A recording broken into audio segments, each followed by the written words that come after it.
এই এক্সাম্পল কুণ্ডলীটা আপনারা দেখতে পাচ্ছেন, ঠিক আছে? তো এই এক্সাম্পল কুণ্ডলীতে চন্দ্র শনি, চন্দ্র রাহু, রাহু পঞ্চম দৃষ্টি চন্দ্র শনিকে দিয়ে আছে, শনি সপ্তম দৃষ্টি চন্দ্র রাহুকে দিয়ে আছে। এই যোগটা যদি আমাদের হরস্কোপে থাকে, তখন ধরুন কেমন ধরনের সমস্যা আসতে পারে আপনারা দেখতে পারবেন। এমন ধরনের কুণ্ডলী আপনাদের পাশে আসবে, ঠিক আছে?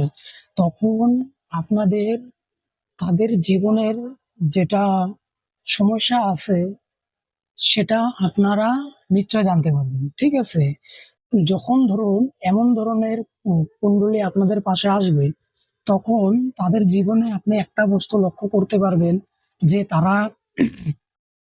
তারা depressed, over thinking, negative thinking, এমনকি টেনশন, এগুলোর শিকার হয়ে থাকে, ঠিক আছে? কারণ চন্দ্র আর শনি যদি একসাথে থাকে, চন্দ্র আর শনির মাঝে কিন্তু মিত্রতা নেই। চন্দ্র আর শনির মাঝে যদি মিত্রতা না থাকে, তখন ধরুন চন্দ্রকে মেলেফিক ইফেক্ট দিচ্ছে, বুঝতে পারছেন? মেলেফিক ইফেক্ট দিলে চন্দ্রকে, তখন ধরুন চন্দ্র রিপ্রেজেন্ট হলো আমাদের ইমোশনাল মাইন্ড, আমাদের সাবকনসিয়াস মাইন্ড।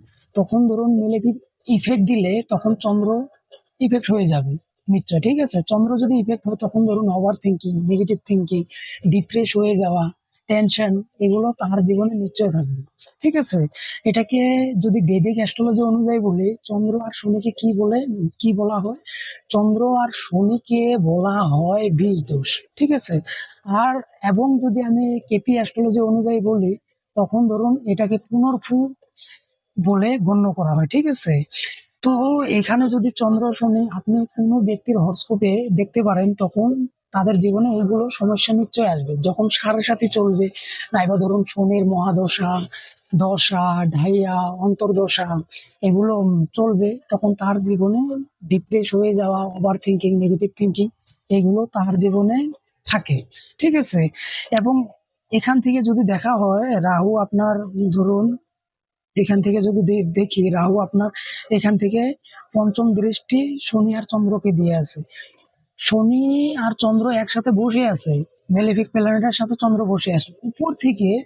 রাহু যে আছে তার পঞ্চম দৃষ্টি চন্দ্র আর শনিকে দিয়ে আছে।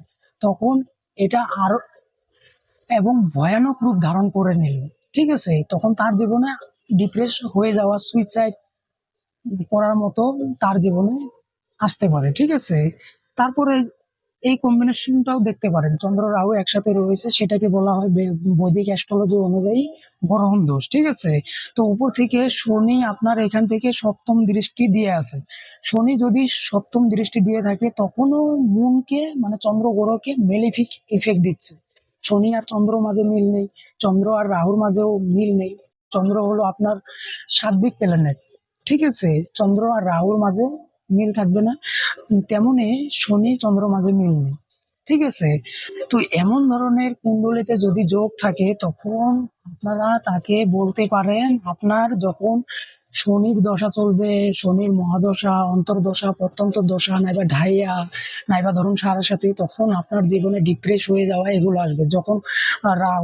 যখন রাহুর আপনার অন্তর্দশা, মহাদশা, প্রত্যন্তর দশা এগুলো চলবে, তখনও আপনার জীবনে সমস্যা ক্রিয়েট হবে। এমনকি রাহু ট্রানজিট করে চন্দ্র আর শনির মাঝে চলে গেল, ঠিক আছে? তখনও তার জীবনে ডিপ্রেস হয়ে যাওয়া, ওভার থিঙ্কিং আসা, সুইসাইড, এগুলো তার মধ্যে হতে পারে, ঠিক আছে? এমন ধরনের যোগ থাকলে তখন অ্যাস্ট্রোলজিক্যালি উপায় আরো রয়েছে।